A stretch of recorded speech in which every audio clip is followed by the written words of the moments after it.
오늘 아침에 저희들이 디모데전서 1장부터 3장의 말씀을 읽었습니다. 여러분, 디모데전서, 디모데후서는 바울 사도가 가장 늦게 썼던 말씀입니다. 디모데전서는 이제 바울 사도가 1차 투옥을 한 다음에 나와 있는 상태에서 그래서 AD 64년에서 5년경에 쓰여졌고요. 디모데후서는 아마 2차 이제는 로마 감옥에 투옥한 후에 쓰여진 책이 됩니다. 그래서 여러분, 디모데 전서에서는 이제 교회에 대한 교회론이 나옵니다. 특히 교회 안에서 어떻게 하나님의 백성들이 서로 사랑하면서 또 교회 공동체를 세워갈 것인가에 대한 내용이 나오고 있습니다. 즉, 사랑하는 믿음의 아들인 디모데에게, 그때 디모데를 에베소 교회에서 목회를 하고 있었거든요. 그래서 디모데에게 이제 개인적인 서신을 쓰면서 교회 안에서 이런 식으로 하나님께 영광 돌리는 일들이 있게끔, 우리 운영하게끔 그런 내용들을 쓰고 있습니다. 그리고 우리가 디모데후서를 이제 이번 주에 읽게 됩니다만은 디모데후서에 가서는 바울 사도의 유언과 같은 내용이 나옵니다. 이제 하나님 나라에 갈 것을 알게 되고요. 곧 그렇게 디모데후서를 쓰고 나서 이제 참수형을 당해서 죽게 되는 것을 우리는 잘 압니다. 그러니까 바울의 어떤 순교자로서의 죽음을 임박했을 때의 마지막 하나님의 백성들에게 선포하는 내용들이 디모데후서에 나타나고 있고요. 우리가 이 책을 읽으면서 교회의 삶, 교회에서 생활, 그렇게 해서 하나님께서 원하시는 그런 지혜가 우리에게 있어서 에클레시아의 교회가 이 세상의 소망인데, 그래서 세상을 살리고 또 하나님께 영광 돌리는 교회 머리 대신 예수 그리스도 몸된 교회가 어떻게 나아갈 것인가라는 지혜를 우리가 말씀 속에서 얻기를 원합니다. 먼저 여러분, 디모데전서에 보면은요, 이 여자들에 대한 내용이 나오고 있습니다. 특히 바울 사도에 의해서 여자들에 대한 권고의 말씀들이 이제 기록된 것이 고린도전서 11장, 그리고 고린도전서 14장, 그리고 이 디모데전서 우리가 2장, 3장에 나타나고 있는 내용들을 보게 됩니다. 여기서 한 가지 우리가 오해를 하면 안 됩니다.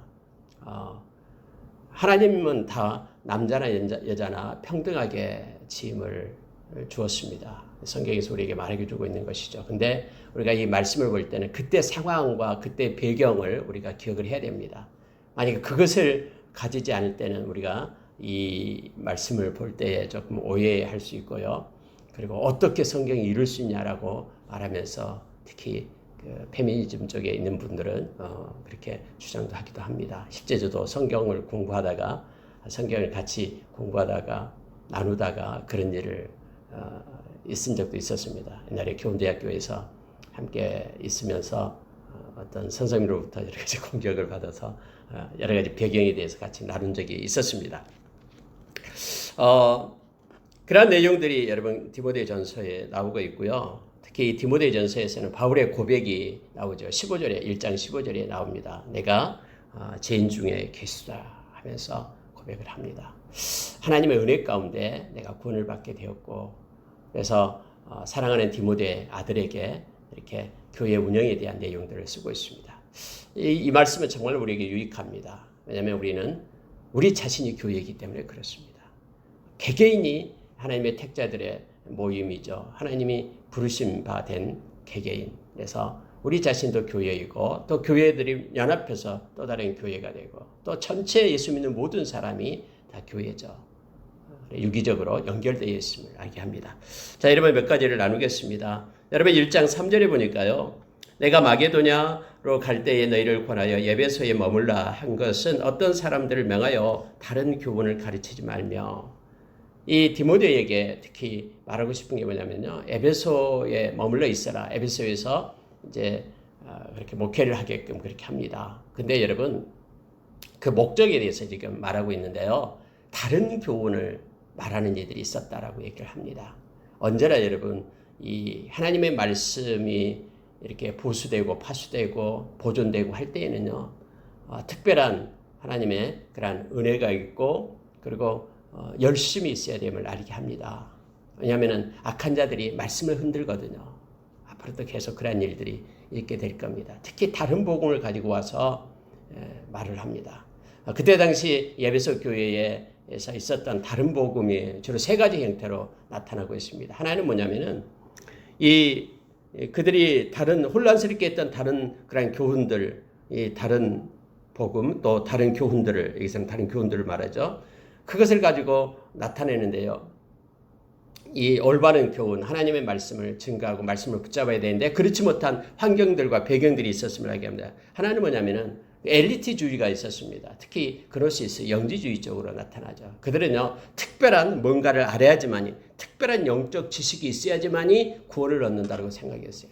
다 교회 안에 있는 사람들 다 구원받는 것이 아니라 특별한 어떤 뭔가 영적인 뭔가 지식이 있어야지만이 구원받는다라는 그러한 이렇게 다른 교훈들이 있었습니다. 그리고 마치 뭔가 특별한 것을 소유한 그런 소수의 사람들만이 구원을 받는다는 사상이 그때 가운데 있었습니다. 또 하나는 여러분 하나의 이상주의에서요. 이것이 금욕주의로 이제 발달하게 되죠. 뭐냐면요. 인간의 육신과 세상은 악하다라는 생각이에요. 그래서 육신적인 것을 행하고 물질적인 것을 전혀 버려버리는 그래가지고는 이 탈육신적인 것 해서 이것과는 전혀 단절된 삶을 사는 그런 이상주의 사상이 그때 당시에도 있었습니다.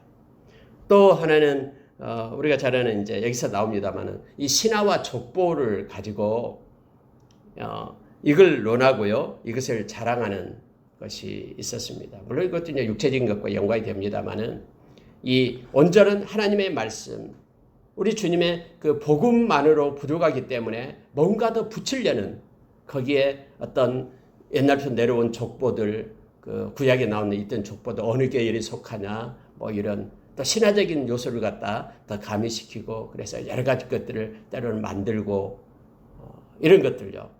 그때 당시에 그 근동에 있었던 여러 가지 신화적인 요소들이 굉장히 많거든요. 그런 것들을 가지고 성경과 연합하고 이렇게 그래야지만 더 풍성해질 것처럼 생각하는 그런 것들이 있습니다. 근데 여러분 이러한 것들은요 요즘에도 막 동일해요. 그래서 하나님 말씀에다가요 여러 가지 것들이 막 붙여집니다. 심리학, 뭐 인문학, 또 뭐 여러 가지 학문들, 자연과학 이런 것들을 막 합해야지만이 뭔가가 새로운 또 뭐 구원의 또 영적인 지식이 달라진 것처럼 그렇게 생각하는 다른 교훈들이 에베소에 있었거든요. 에베소는 특히 우상의 도시였잖아요. 막 그곳에서 전문의 마술사들이 엄청난 은 5만의 값에 해당되는 그런 책들을 갖다 불사르고 이런 운동이 있었음에도 불구하고 그 땅 근거 자체가 그처럼 여러 가지 사상들이 있었기 때문에 이런 다른 교인들을 접목시키려는 그런 시도가 에베소 교회에 있었다라는 거예요. 그래서 바울 사도가 디모데에게 여기에 대해서 지금 편지를 하고 있는 것입니다. 자, 다른 교훈을 가르치지 말며 특히 4절에 한번 보십시오. 신화와 끝없는 족보에 몰두하지 말게 하려 함이라. 이런 것은 믿음 안에 있는 하나님의 경륜을 이룸보다 도리어 변론을 내는 것이라. 변론을 낸다라는 것은 서로 말다툼을 낸다라는 것이에요. 이런 것이 아마 접목되기 시작하면 있는데 문제가 생긴 게 뭐냐면요. 하나님의 경륜을 이루지 못한다라는 거예요. 믿음 안에 있는 하나님의 경륜을 이루어야 되는데 이 경륜이다라고 말할 때는 그냥 하나님의 일을 이렇게 해석하면 됩니다. 하나님께서 행하시는 사역, 하나님의 일을 이루어가고 하나님께서 이끄는 믿음 안에서 하나님의 그런 사역들이 이루어지게 하는 것보다는 도리어 이렇게 변론을 일으키면서 서로 반박하게 하고 하나님의 사역을 못하게끔 한다라고 말하고 있습니다. 여러분 구원을 얻는 데는 어떤 지식이 아닙니다. 성경에 보면 오직 믿음을 통해서 하나님의 은혜의 기초에서 우리는 구원을 얻는 것이죠. 그리고 모든 것이 악한 건 하나도 없습니다. 하나님의 창조는 본질상 선한 거라고 성경에 우리에게 가르쳐주죠. 그래서 감사를 받으면 버릴 것이 없다고 우리에게 말해주고 있습니다. 구원에 관한 우리가 이 성경 말씀으로 충분합니다. 다른 것으로 붙여서는 안 됩니다.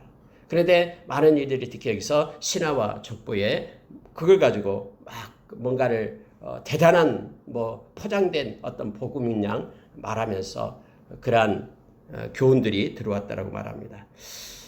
그런데 여러분 분명하게 5절에서 이렇게 말해주고 있습니다. 이 교훈의 목적은 말하면서요. 위에서 말하는 그런 신화와 족보에 대한 교훈을 얘기하는 것이 아니고요. 지금 복음을 가진 하나님의 백성들의 이런 말씀에 대한 그 목적이 있다라고 얘기합니다. 그것은 뭐냐면요. 5절에서요. 정결한 마음, 선한 양심, 그리고 거짓 없는 믿음에서 나오는 사랑이다라고 얘기합니다. 결국 우리가 가지고 있는 복음에 우리가 받은 이 바른 교훈은요. 사랑에서 사랑으로 연결이 됩니다. 근데 사랑에 연결되는데 세 가지 걸 얘기합니다. 청결한 마음, 그리고 선한 양심, 거짓 없는 믿음.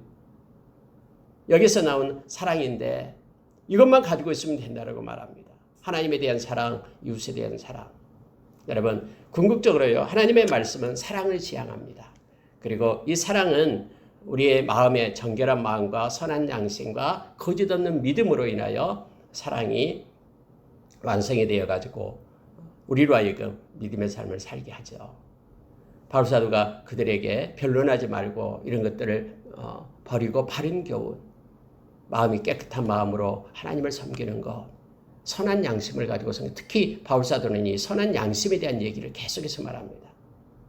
그래서 여러분 우리가 잘 아는 우리의 양심은 예수님의 보혈로만 깨끗해진다라고 히브리서 9장 14절에서 우리에게 가르쳐 주시오. 보혈이 우리의 양심을 죽은 행실에서 깨끗게 하여서 하나님을 잘 섬길 수 있게끔 우리를 세운다라고 성경 말해주고 있습니다. 선한 양심을 가지고 그리고 거짓 없는 믿음으로 살아가는 것. 이것이 교훈의 기초고 결국은 하나님에 대한 사랑으로 완성된다라고 우리에게 가르쳐주고 있습니다. 자, 그런데 이 사람들은 위에서 말하는 족보를 말하고 신화를 말하는 이 사람들은요. 자, 이 사람들이 이에서 벗어나 헛된 말에 빠진다라고 말합니다. 그들은 헛된 말에 빠지고 하나님의 복음에서 떠난 자들이 된다라고 말합니다. 앞으로 여러분 하나님의 말씀을 우리가 더 사랑하고 붙들고 또 하나님의 말씀을 보존하고 나갈 때에는요. 다른 것을 붙여서는 안 됩니다. 우리가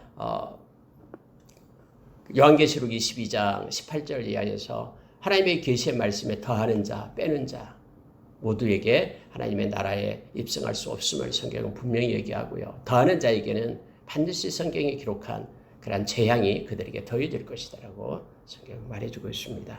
근데 율법에 대해서 말하면서요. 자, 9절에 한번 보십시오. 알 것은 이것이니 율법은 옳은 사람을 위하여 세운 것이 아니요 하면서 율법은 우리의 죄를 깨닫게 하고 그래서 쭉 나열하는 거예요. 불법한 자, 복종하지 아니한 자, 경건하지 않는 자, 죄인, 거룩하지 아니한 자, 망령된 자, 아버지를 죽이고 어머니를 죽인 자, 살인하는 자, 음행하는 자, 남색하는 자, 인신매매하는 자, 거짓말하는 자, 거짓 증거하는 자, 이처럼 바른 교훈을 거스리는 자를 위하여 율법이 있다라는 거예요.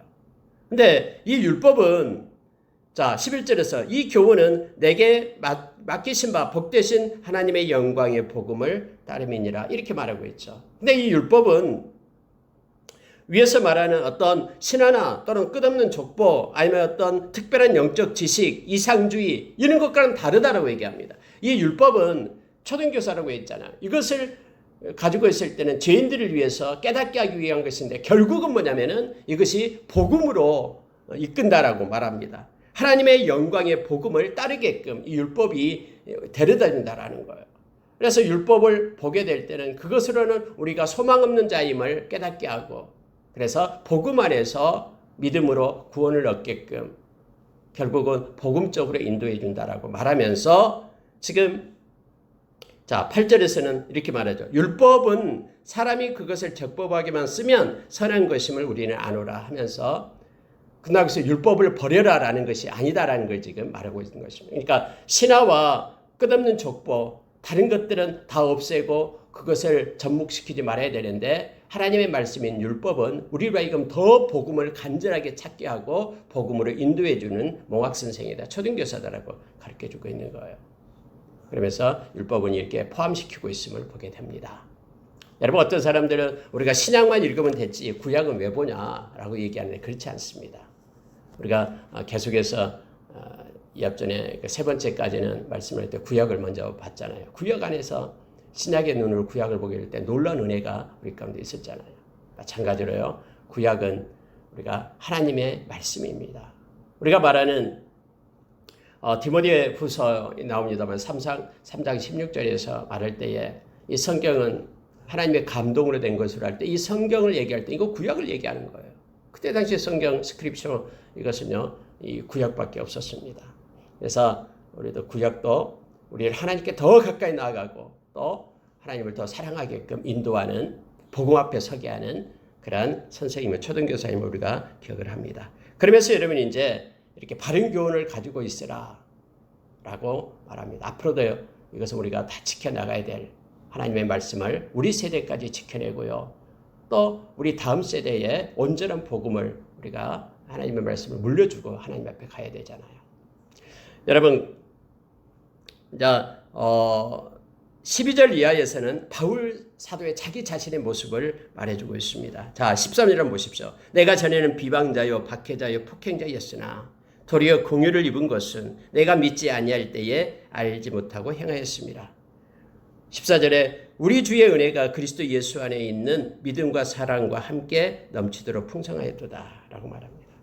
바울 사도가 하나님의 은혜가 아니었다면 내가 복음 안으로 돌아올 수가 없었다라고 지난날을 이렇게 해고하고 있는 것입니다. 나는 비방자였고 박해자였고 그리고 폭행자였다. 그런데 하나님의 은혜가 믿음과 사랑과 함께 내게 풍성하게 넘쳐서 오늘날 내가 구원받은 하나님의 백성이 되었다. 나는 죄인 중에 괴수였다. 그런데 하나님께서 은혜로 우리 주님께서 은혜로 나를 구원했다라고 말합니다. 나를 이렇게 한 것은 자 16절 하반절에 그렇게 말하죠. 일체 오래 참으심을 보이사 후에 주를 믿어 영생 얻는 자들에게 본이 되게 하려 하심이라 하면서 나를 하나의 본으로 삼았다라고 말하고 있는 것입니다. 바울 사도는 점점 자기를 향한 겸손의 위치가 점점 낮아졌음을 우리는 압니다. 처음에는 사도 중에 가장 작은 자, 그다음에 성도 중에 지극히 작은 자보다 더 작은 자 이렇게 얘기하더니 이제는 나는 죄인 중에 괴수다 이렇게까지 말하고 있음을 봅니다. 그는 하나님의 은혜 가운데 그리고 믿음과 사랑의 풍성함 속에 하나님이 이끌어 주셔서 우리 주님이 불러주셔서 오늘날 내가 믿고 구원을 얻는 자가 되었다라고 말합니다. 저와 여러분도 마찬가지입니다. 우리가 선한 게 있어서 하나님께서 우리를 구원해 주신 것이 아니죠. 전적인 하나님의 은혜로 저와 여러분은 구원을 얻은 것입니다. 그 은혜만을 생각할 때마다 우리가 하나님께 감사하고 찬양하면서 나간 자가 되기를 원합니다. 그러면서 여러분 18절에 보십시오. 아들 디모데야 내가 내게 이 교훈으로서 명하노니 전에 너를 지도한 애언을 따라 그것으로 선한 싸움을 싸우며 믿음과 착한 양심을 가지라. 어떤 이들은 이 양심을 버렸고 믿음에 관하여는 파선하였느니라. 여러분 우리가 선한 싸움을 싸우고 믿음과 선한 양심을 가지고 있어야 됩니다.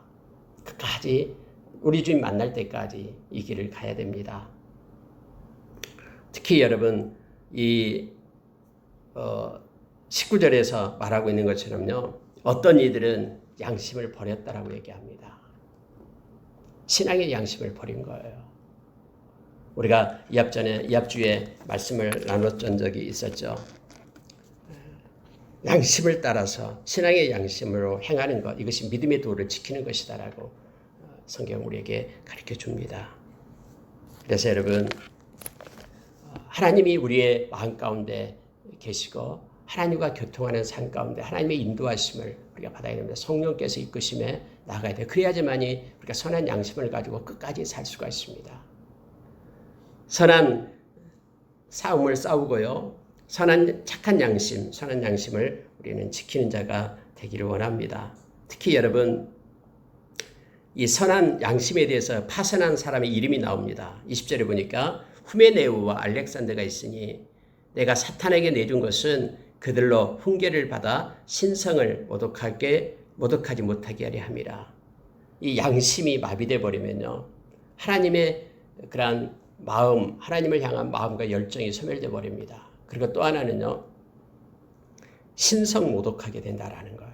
하나님을 무시하고요. 하나님의 말씀을 버리게 됩니다.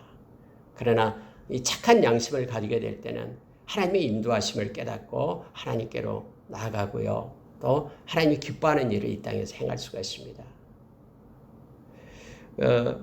믿음에 파손된 자가 있다라고 말합니다. 믿음에 파손했다. 끝까지 믿음을 지켜내지 못했다라는 거예요. 파손하면 빠지게 되죠. 그래서 여러분 바울 사도이 이렇게 말합니다. 후메네와 알렉산더를 예를 들면서 내가 사탄에게 내준 것은 이렇게 말해요. 여러분 사탄에게 내줬다라는 뜻은요. 출교시켰다라는 뜻이에요. 하나님의 공동체 안에서 그들이 양심 없이 선한 신앙의 양심이 없었고 뿐만 아니라 믿음을 그들이 지키지 않았기 때문에 믿음을 버렸기 때문에 교회 안에서 그들을 갖다 출교시켰다라는 거예요. 그렇게 한 이유가 뭐냐면은 그들로 훈계를 받아 버렸다라는 뜻이 아닙니다. 훈계를 깨닫고 회개하고 돌아올 것을 요청했다라는 거예요. 그들을 회개하지 않고 그렇게 믿음에 파손된 자로 섰기 때문에 공동체 안에서 그들을 출교시키고 그들이 이제는 깨닫고 다시 회개하고 돌아올 때는 물론 그들을 받아주게 됩니다. 근데 이제 그 내용은 이제 여기는 나타나 있지 않습니다. 그래서 사탄에게 내준 바 되었다라는 것은 성경에서 몇 구대 있는데요. 다 교회 공동체 안에서 쫓아낸 것을 얘기합니다. 회개하지 않았기 때문에요. 여러분 2장으로 넘어가면은요. 2장 1절에 보시기 바랍니다. 그러므로 내가 첫째로 권하노니 모든 사람을 위하여 간구와 기도와 도구와 감사를 하되 임금들과 높은 주위에 있는 모든 사람을 위하여 하라. 이는 우리가 모든 경건과 다정함으로 고요하고 평안한 생활을 하려 함이라 해서 여러분 기도에 대한 걸 요청하고 있는데요. 이렇게 말합니다. 디모데에게 간구해라.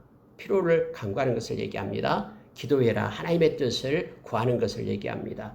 도구 그러면은 이제 중보기도를 얘기하죠. 중재를 얘기합니다. 그래서 중보기도할 것을 말하고요. 감사, 하나님께 영광을 돌리는 기도를 할 것을 말하고 있습니다. 그런데 이러한 네 가지를 말하면서 이걸 하되 특별히 임금들과 높은 주위에 있는 사람을 위해서 하라라고 얘기합니다.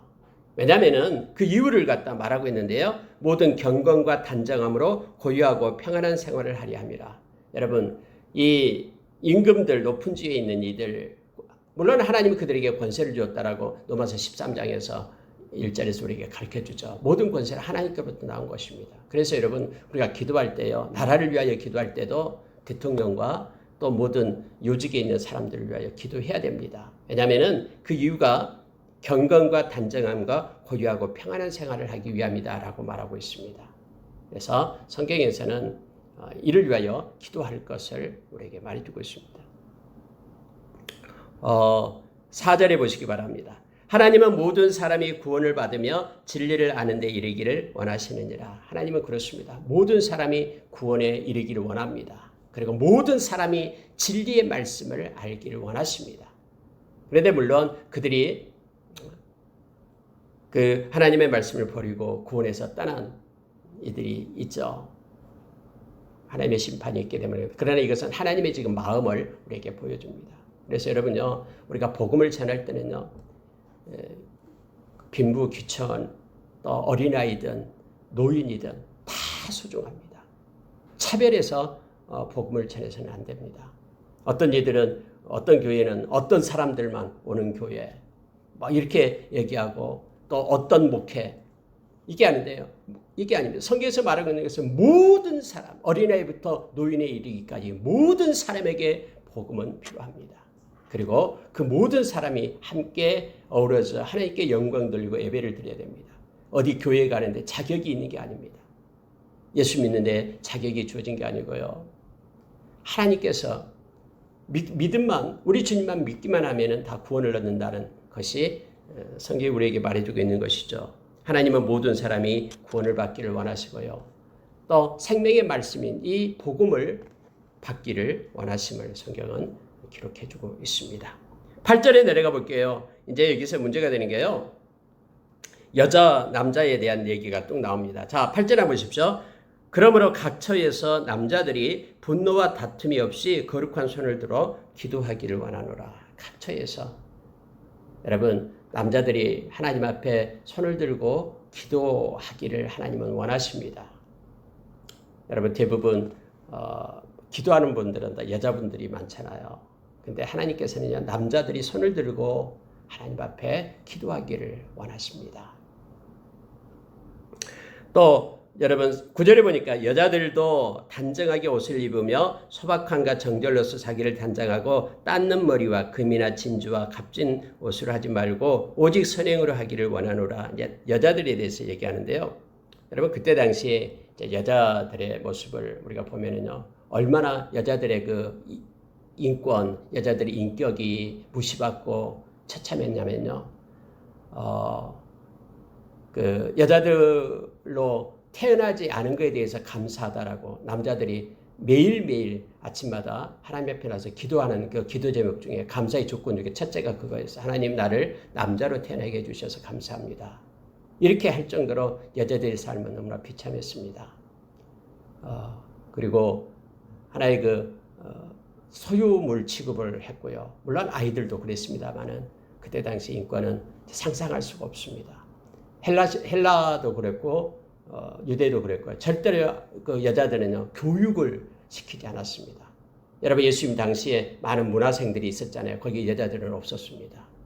전혀 그를 가르치지도 않았고요. 근데 여러분 그 이제 복음이 증거되고 예수님이 오셨을 때 예수님은 이제 모든 여자 남자를 아이들까지 다 가르쳤죠. 그래서 교회가 세워짐으로 인하여 곳곳에서 이제 여자들이 함께 남자들과 함께 말씀을 이제 듣고 이렇게 배움을 받게 됩니다. 근데 이제 문제가 된 게 뭐냐면은 기존에 이제 유대교에서는 이제 그런 게 없었거든요. 그래서 계속해서 유대교에서 이렇게 그것에 대해서 비방을 하고 방해를 하기 시작합니다. 그래서 이제 에베소 교회에서도 마찬가지로 이제 이러한 일들이 일어나게 되고요. 또 그때 당시 이렇게 자유롭게 이제 막 머리를 풀고 다니고 이렇게 화려하게 옷을 입고 다니고 하는 것들은 이제 사회적으로 지탄을 받게 됩니다. 왜냐하면 그 행실이 온전치 못하는 이들이다라고 이런 것들이 문화적으로 이제 있었음을 우리가 기억을 해야 됩니다. 그래서 여기에서 특히요 여자들은 이제 단정함으로 하나님 앞에 기도할 때에는 이렇게 세상에서 그렇게 손가락질 받는 그런 모습으로 이제 해방되었다라고 그런 모습으로가 아니라 내적인 그러한 정숙함으로 단정함으로 하나님께 기도할 것을 지금 요청하고 있는 것을 보게 됩니다.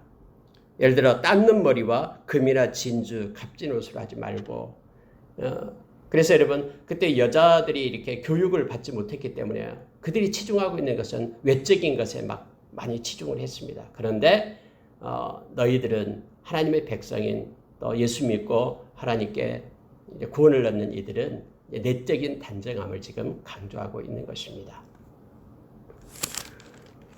여러분 여기서요 11절을 보니까 여자는 일제 순종함으로 조용히 배우라. 여자가 가르치는 것과 남자를 주관하는 것이 허락하지 아니하노니 오직 조용할지니라 라고 말할 때 아니 어떻게 이럴 수 있는가라고 우리가 말할 수 있는데요. 그때 문화적인 것을 보면은 그렇게 알 수가 있습니다. 근데 오늘날과는 이건 상관이 없습니다. 오늘날에는 다 배우고 또 하나님의 말씀을 가지고 살기 때문에 그때 문화적인 요소가 있었다라는 것을 우리가 보면 되겠습니다. 자, 15절로 가겠습니다. 그러나 여자들이 만일 정숙함으로써 믿음과 사랑과 거룩함에 거하면 그의 해산함으로 구원을 얻으리라. 이 해산함이 무슨 뜻이냐? 이것 때문에 많은 이들이 말을 합니다. 여자들이 해산함으로 구원을 얻는다는 게 무슨 뜻이냐라고 말할 때 이것은 상징적인 의미로 해석하는 것이 맞습니다. 즉 다시 말하면 여자들이 믿음과 사랑과 거룩함을 잉태하고 그것을 해산했다라는 그걸 가지고 있다라는 것으로 말하면 됩니다. 모든 여자들도 그때 당시 여자들은 뭐 이렇게 구원도 없고 이렇게 비천하고 하나의 그 남자들의 소유물이 되고 이러한 형태였던 거요. 그러한 문화적인 어떤 상황 속에서 다른 외적인 상황 속에서 그러나 여자들이 마음의 내적인 정수감을 가지고 그들도 믿음을 가지고 있고 하나님에 대한 사랑이 있고 또 거룩한 하나님의 백성으로 그들이 그러한 것을 가지고 있다면 겉모습만 치장하는 그러한 모습이 아니라 주 안에서 이러한 모습을 가지고 있다면 그도 구원받은 백성이다라는 뜻으로 이 말씀을 해석을 해야 됩니다. 오늘날도 동일합니다. 모든 사람이 다 그렇습니다. 우리 주님을 향한 믿음이 있어야 되죠. 하나님에 대한 사랑이 있어야 되죠. 그리고 하나님께 속했다라는 거룩함으로 살아가는 삶, 그가 곧 믿는 자의 모습임을, 구원받는 자의 모습임을 우리는 알게 됩니다. 여러분 3장으로 넘어가게 되면요, 3장에서는 감독하고요, 집사에 대한 얘기가 나오고 있고요, 마지막에 경건의 비밀에 대한 얘기가 나옵니다. 그러니까 잠깐 말씀을 보고 마치겠습니다. 여러분 감독이다 그러면은 요즘으로 말하면은 이제 지도자들을 얘기합니다. 교회 지도자들. 근데 여러분 이렇게 말씀 맡은 자도 역시 감독에 속합니다. 이 감독이다 그러면은 오늘날은 이제 목사나 장로들을 말하고 있는 것입니다. 근데 그 내용을 한번 보시기 바랍니다. 이걸 읽을 때마다 저 자신을 돌아보고 또 하나님께 죄송한 마음밖에 없습니다. 자, 3장 1절 한번 보십시오. 미쁘다 이 말이요, 그 사람이 감독의 직분을 얻으려 하면 선한 일을 사모하는 것이라. 자, 하면 선한 일을 사모하는 것이라 함이로다. 이 미쁘다라는 거, 이 말은 좋은 말이다, 옳은 말이다라고 말합니다. 감독은 선한 일을 사모해야 됩니다. 선한 일이라는 것은 하나님이 기뻐하는 일을 얘기하죠. 오늘날 교회 리더들은요, 하나님이 기뻐하는 일을 사모해야 됩니다. 자기가 좋아하는 일을 행하는 것이 아니라 하나님이 원하시고 하나님이 기뻐하는 일, 그래서 말씀 가운데 있는 하나님이 원하시는 것을 교회에서 행해야 됨을, 이것이 가장 큰 전제 조건임을 알게 합니다. 그러면서 이제 감독은 하면서 말하죠. 근데 쭉 여러 가지 나옵니다. 열 몇 가지가 나옵니다. 그 중에 몇 가지만 한번 보도록 하겠습니다. 특히 여러분, 한 아내의 남편이 되며 이게 나오죠. 한 아내의 남편이 된다. 이 말은 무슨 뜻이냐면요, 결혼해야만 된다라는 뜻이 아니에요. 한 아내만 있어야 된다라는 거예요. 여러 명의 아내를 둬서는 안 된다라는 거죠. 그래서 자기의 어떤 만족을 위해서 여러 명의 부인을 두는 것이 아니라 한 아내로 만족하고 한 아내의 남편이 된다라고 어떤 그런 정결한 것을 얘기하고 있습니다. 그는 절제해야 되고요. 특히 여러분 3절에 가면은요, 다투지 아니하며 돈을 사랑하지 아니하며 이렇게 되어 있습니다. 돈과 상관이 없어야 됩니다. 많은 이들이 오늘날 교회가 부자가 돼가지고 이 목회자들이 또 많은 지도자들이 이 돈을 사랑하게 되면은 문제가 됩니다. 그래서 한 아내를 두고 또 돈을 사랑하지 않고, 이것은요, 이 탐심과 또 음란과 연관된 문제와 연결이 됩니다. 많은 이들이 또 이렇게 파손되는 것들을 보게 되면 이 두 가지 문제 때문에 교회에서 문제가 되게 됩니다. 그러나 감독은 이거에 대해서 철저할 것을 말해주고 있습니다. 그런데 6절에 보니까요, 그래서 교만한 자가 되면 안 됩니다. 특히 지도자가 교만해지면은 모든 그런 교회 모든 성도들에게 영향을 끼치게 되죠. 그래서 성경은요, 16절에서요, 새로 입교한 자도 말라라고 말합니다. 새로 이제 시작한 자가 감독에 대해서는 안 되는데, 왜냐하면 그 정죄함에 빠지게 되면, 마귀의 정죄함에 걸려들기 때문에 교만해진다라는 거예요. 그래서 깊은 연륜이 있어야 됨을 성경은 말해주고 있습니다. 또한 외인에게서도 선한 증거를 얻은 자라야 된다라고 말합니다. 외부에서도 저 사람의 행실과 삶을 보면서 선한 증거가 있어야 된다라고 말하는 거죠. 그렇게 막 성격이 막 개팍하고 또 불의하고 이런 이들이 감독에 대해서는 안 된다라고 지금 말하고 있는 것입니다. 만약에 그렇게 된다면요, 마귀의 올무에 빠지게 된다라는 거예요. 그의 성품과 성격, 외부에 믿지 않는 사람들이 그를 바라보게 될 때 이게 하나의 올무가 돼가지고 많은 이들이 교회를 찾고 또 신앙을 갖게 되는데 방해가 됨을, 마귀의 올무가 돼가지고 못 가게끔, 교회로 입성하지 못 가게끔 하는 요소가 된다라고 말하고 있습니다. 저와 여러분이 이 말씀을 특히 읽으면서 우리가 회개하고 하나님 앞에 바로 서기를 원합니다. 집사들에 대한 얘기를 나옵니다. 여러분, 집사는 그때 당시 이제 교회를 살림을 하고 교회를 세우는 이들이 되죠. 봉사하고 헌신하는 역할을 합니다. 감독들은 위에서 말하는 이제 말씀을 맡고 또 치리를 하고 이런 내용이 되고요. 자, 8절에 보면 집사들은요, 정중하고 일구이연하지 아니하고 술에 임박히지 아니하고 더러운 일을 탐하지 아니하고, 특히 일구이연이 특별히 나옵니다. 일구이연이다라는 것은 이랬다 저랬다 말하는 것이죠. 신실하지 못하고 거짓말하는 것을 얘기합니다. 이게 일구이연은 하나님 앞에 신실한 자가 돼야 된다라는 것을 말합니다. 일구이연을 하지 말라라는 건요. 하나님의 일꾼들은 특히 하나님 앞에 신실해야 됩니다. 그리고 거짓을 버려야 됨을 알게 합니다. 특히 여기에도 더러운 일을 탐해서는 안 됩니다. 더러운 이익, 그러면은 불의한 재물을 얘기하는 것이죠. 여러분, 베드로전서 5장 1절에서 4절에 보면 이제 베드로 사도가 특히 그 교회 리더들을 향해서 말하고 있죠. 더러운 이익을 탐하지 말라라고 말합니다. 기꺼이 행하고, 그리고 억지로 하지 말고, 그리고 약물의 본이 되게끔 해야 된다. 그래야지만이 목자장 대신 예수님 만날 때에 시들지 않는 그런 멸류관을 받게 될 것이다라고 우리에게 가르쳐주고 있습니다. 특히 여러분, 9절에 보면요, 깨끗한 양심에 믿음의 비밀을 가진 자라야 된다. 이 양심을 얘기합니다. 그래서 하나님께서 그의 마음 가운데 있어서 삶 가운데 개입하고, 그리고 특히 믿음의 비밀을 가진 자. 이때 비밀은요, 깊은 믿음을 가진 자, 이런 표현입니다. 그래서 하나님과의 만남, 깊은 믿음 가운데 있는 그가 교회의 일꾼이 되어야 된다라는 것을 가르칩니다. 지금 디모데에게 에베소 교회를 이렇게 세워가라라고 지금 바울 사도가 말하고 있고요. 앞으로도 여러분, 모든 교회가 이와 같이 교회 일꾼들, 리더들은 이런 모습이어야 된다라고 지금 성경은 기록해주고 있는 것입니다. 자, 11절 한번 보시기 바랍니다. 여자들도 이와 같이 정숙하고 모함하지 아니하며. 그런데 우리말은요, 좀 애매합니다. 이 여자들도 하니까 위에서 말한 집사하고는 다르다라고 생각하는, 그게 아니에요. 이거 여기서 말할 때 여자들도 그거는 위에서 말한 집사의 부인을 얘기합니다. 함께 살고 있는 집사의 부인도 정숙하고 모함하지 아니하며. 해서 우리가 2장에서 나와서 이렇게 뭐 닦는 머리를 하고, 요즘에는 닦는 머리가 아무 상관이 없지만 그때 당시에 닦는 머리는 획기적입니다.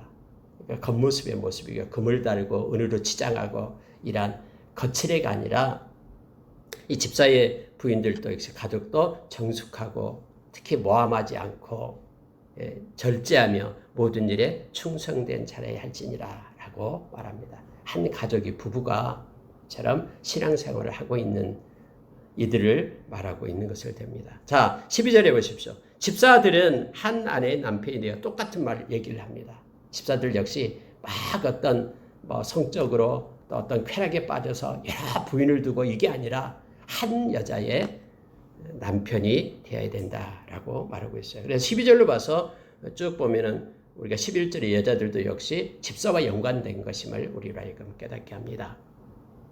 이와 같이 여러분요, 집사의 직분을 잘하는 자들은 이렇게 13절에서 말해주고 있죠.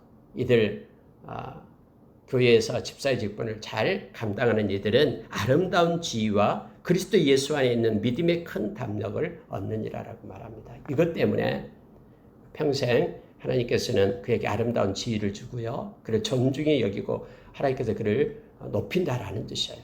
그리고 또 하나는 예수 안에 있는 믿음의 큰 담력을 얻는다. 큰 담력을 얻는다, 이 말은 굳건한 믿음을 소유하게 된다라고 말합니다. 그래서 평생 믿음에 흔들림이 없이 하나님께서 믿음을 공급해주고 하나님을 그를 높여서 존귀한 자리에 있게끔, 지위를 얻게끔 하나님이 행하신다라고 말해주고 있는 것입니다. 마지막으로 여러분, 이제 경건의 비밀에 대한 얘기가 14절부터 4장으로 연결돼서 나옵니다. 경건의 비밀이다. 이 유세베이야, 이 경건을 얘기할 때 비밀이 바로 예수 그리스도십니다. 그래서 여러분, 16절에 크도다 경건의 비밀이여 이렇게 해서 연결이 되죠. 근데 여기서는 경건의 비밀 중에 하나입니다. 경건의 비밀은요, 뭐 예수 믿지 않는 사람들도 무슨 돌을 닦고 경건한 삶을 살고 한다고 하는데 그건 가짜 경건이에요. 경건에서 가장 중요한 그 비밀이 있어야 되는데요. 경건의 비밀은 예수 그리스도를 중심으로 하지 않는 경건은 다 모조품 경건입니다. 그러니까 우리 마음 가운데 예수 그리스도가 계시고 예수 그리스도를 중심에 두는 경건이 그게 하나님이 기억하는 경건입니다. 경건은 금생에서 큰 유익이 있다고 했죠. 왜냐하면 이 경건은 원래 영어로 표현하면 가들리니스가 되죠. 하나님과 함께하는 삶이 경건이에요. 그래서 이 세상에서도 하나님과 동행하는 삶을 살기 때문에 엄청난 하나님이 주신 지혜와 평안과 기쁨을 가지고 살아가는 금생에 있어서의 큰 유익이 있죠. 뿐만 아니라 경건은 내세에 있어서 내생에도 유익이다라고 말합니다. 영원한 하나님의 나라를 우리가 유업으로 받게 되는 경건한 자의 몫이거든요. 그래서 여러분 특히 16절에서 근원에서 6가지가 나옵니다. 예수 그리스도의 모습을 6가지를 가지고 예수 그리스도를 중심으로 하는 경건을 가지고 있는 비밀을 가진 자들이다라고 우리에게 말해주고 있습니다. 육신으로 나타난 바 되시고 반드시 예수님은 육신으로 탄생하는 것을 믿어야 됩니다. 그분은 진짜 우리와 똑같은 육신을 입고 이 땅에 오셨습니다. 영으로 의롭다 하심을 받고 그러면 성령에 의해서 인도하심을 받고 성령과 함께 하셨죠. 영으로 성령으로 이 땅에 오신 분이시고요. 천사들에게 보이시고 천사들이 그에게 수종드렸죠. 태어날 때도 그랬고요. 또 부활한 다음에도 역시 천사들이 수종하고 들었던 것을 우리는 잘 알고 있습니다. 그리고 만국에 전파되시고 예수님은 모든 열방 곳곳에 그분은 전파되신 분이고요. 세상에서 믿는 바 되고 예수님을 주로 섬기게 되고요. 그리고 영광 가운데 올려주셨다라고 말합니다. 예수님의 승천을 말씀하시고 그리고 다시 오실 주님이심을 우리에게 말하게 합니다. 이 예수님이 경건의 중심입니다. 예수님을 떠나서는요 경건이 없다라는 걸 말해주고 있습니다. 특히 여러분 15절 보고 마치겠습니다. 15절 보면은요 교회에 대해서 말씀을 하면서 이 집은 살아계신 하나님의 교회요 라고 말합니다. 교회는 하나님께서 살아계십니다. 살아계신 하나님이 함께 하시고요. 그래서 교회의 에클레시아는 영원합니다. 그리고 진리의 기둥과 터요. 진리는 알레테이아 하나님의 말씀을 얘기합니다. 그래서 교회는 하나님의 말씀이 기둥이 되고 또 말씀의 터입니다. 그래서 교회를 떠나서는 하나님의 말씀이 증거되고 선포되지 않습니다. 하나님은 교회를 통해서 하나님의 말씀을 선포하고 또 구원의 방주가 되어 많은 이들이 말씀만으로 돌아오고 진리를 갖게끔 그렇게 도구로 교회를 사용하고 계심을 우리는 압니다. 말씀 마치겠습니다. 디모데전서 1장, 2장, 3장에 대해서 오늘 쭉 말씀을 봤습니다. 내일은 이 경건에 대한 내용을 4장에서 더 보고요. 5장, 6장에서 마지막 부분을 보도록 하겠습니다. 함께 기도하겠습니다.